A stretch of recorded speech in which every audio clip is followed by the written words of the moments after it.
Hello, this is Hannah from Zoek, the intelligent job matching site and app.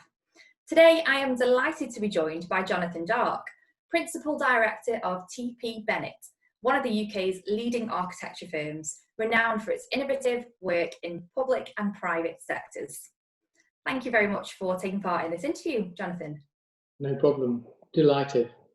Good. As the previous managing partner for SEF Architects, prior to its merger with TP Bennett in 2004, you have excelled as an award-winning advocate of architecture, shaping and delivering the buildings which support our evolving health and educational needs. So for this Q&A, I'd like to understand how you became a leader in your field and what you've learned along the way in order to help advise job seekers for their future career development. So Jonathan, could you tell me how you started out in architecture and design and what made you choose this industry? Yeah, no, be delighted to. Well, I'm very lucky. I come from a family full of architects and engineers, so it's sort of deeply ingrained in my extended family. So as I grew up, I was constantly exposed to the construction industry, constantly exposed to design and engineering, and so I just felt very natural with it.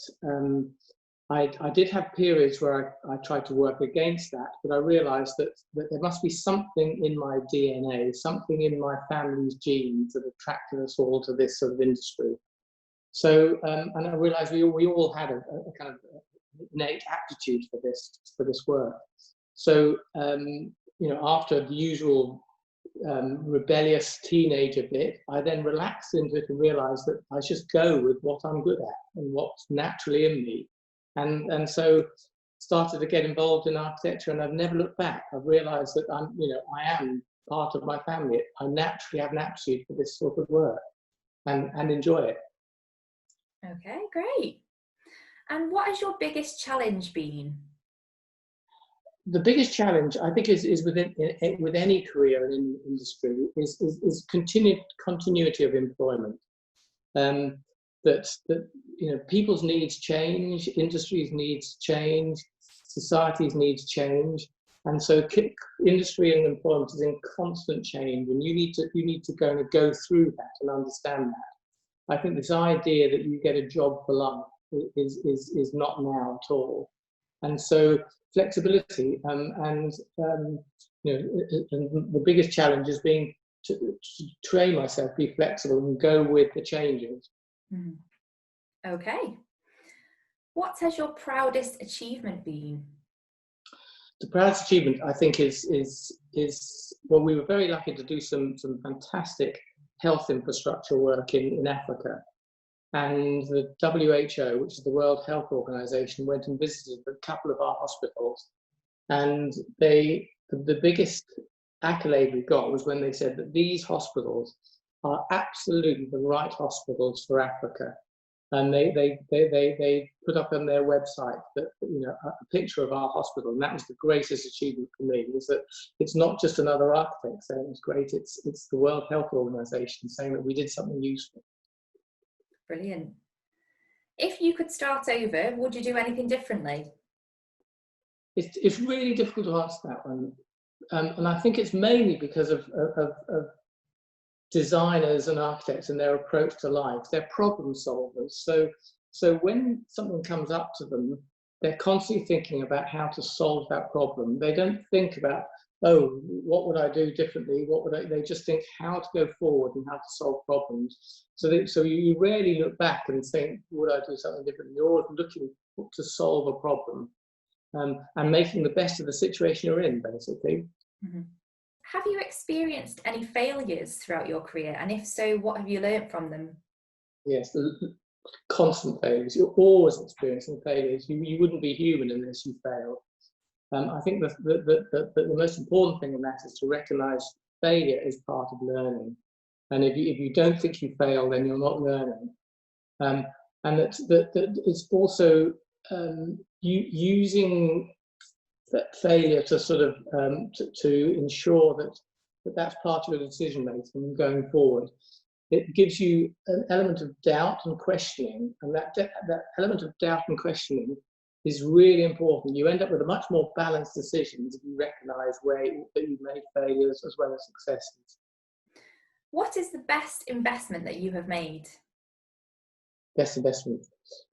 Being an architect is always going to be property. Property is the best investment, basically. We were really lucky to be able to buy our office just before the 2008 recession, and which was a great opportunity.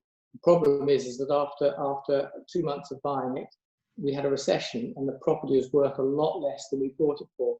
But the main thing was that I didn't panic. We didn't panic about the drop in value. We looked at the long term and thought, well, in long term, offices will always be needed, property will always be needed, and that was the best investment, because essentially in the long term it panned out. Okay, thank you. What inspires and motivates you to get up each morning? That's another very good question. I think first of all is appreciating everything around me every day. Is a joy for life. That's really important. And the other thing is what I do. And I think what I do now is less about design and more about motivating people. So I love the idea that I wake up, there's a series of problems, and my task is to motivate the people around me to start solving those problems. And that gives me a great joy every day. What is your greatest fear, and how do you manage fear? Greatest fear is public speaking. And the reason why that is that most architects have got a very highly trained 3D and visual outlook, but what they lack is that they lack some verbal dexterity. So they're not that good verbally, but they're very good visually. How would you avoid burnout?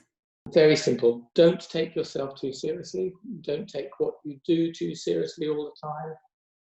Remember, always be nice to people. Don't get into confrontation situations, and look at the long term all the time. Don't look at the short term, look at the long term, and you'll find that you'll have to be balanced then. And the short term problem, you'll see it in the context of a long term solution, and you'll relax. Optimism or pessimism, which is better for business? They're both really important.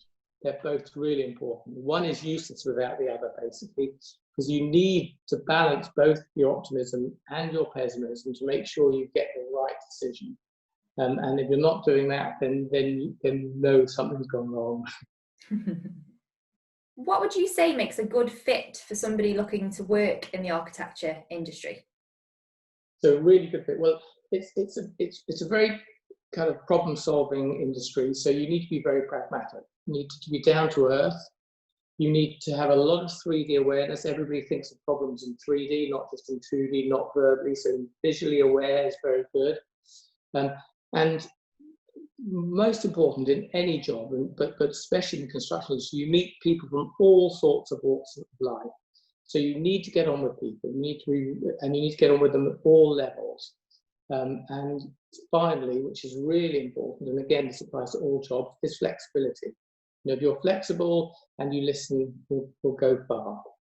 What key things would you look for and pay attention to when conducting an interview? Yes, brilliant. So for me, I don't look at the qualifications, because the qualifications all come through the CV, the experiences all come through the CV, and so that should be pretty straightforward.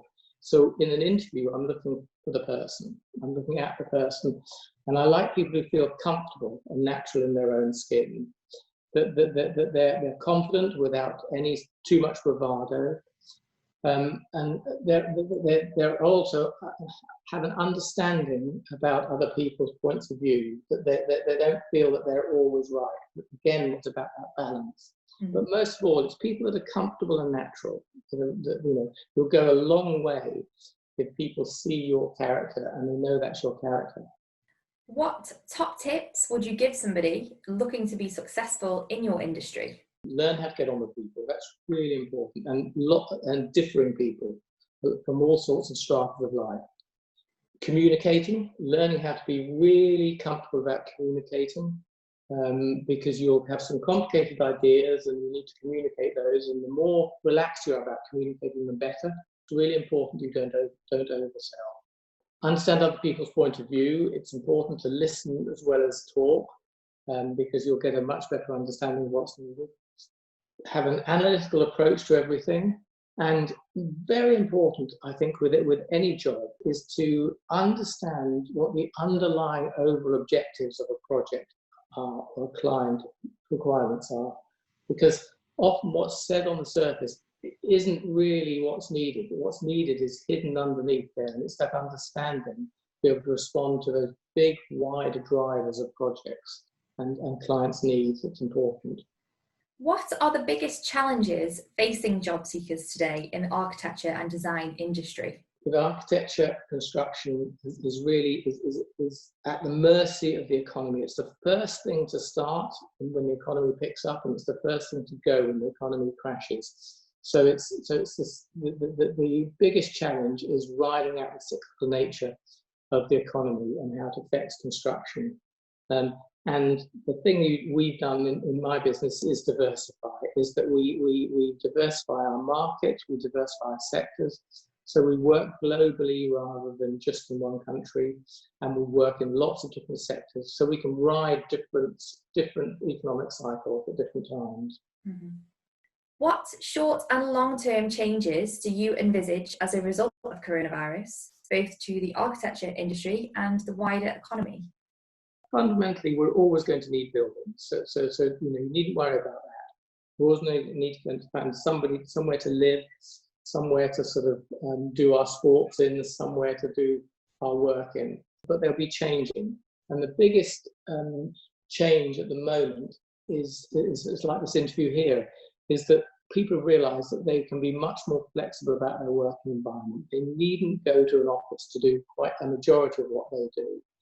And so we need to respond to that, and that isn't necessarily that we won't be building offices, but it might be that we'll be building homes with different sort of office type environments in them. So we need to, as an industry, be able to be starting to think about how we're going to deal with that. Mm-hmm. If you work in the construction industry, you will be used to going the ups and downs. So at the moment, with the economy, it looks like it might dip down a little bit.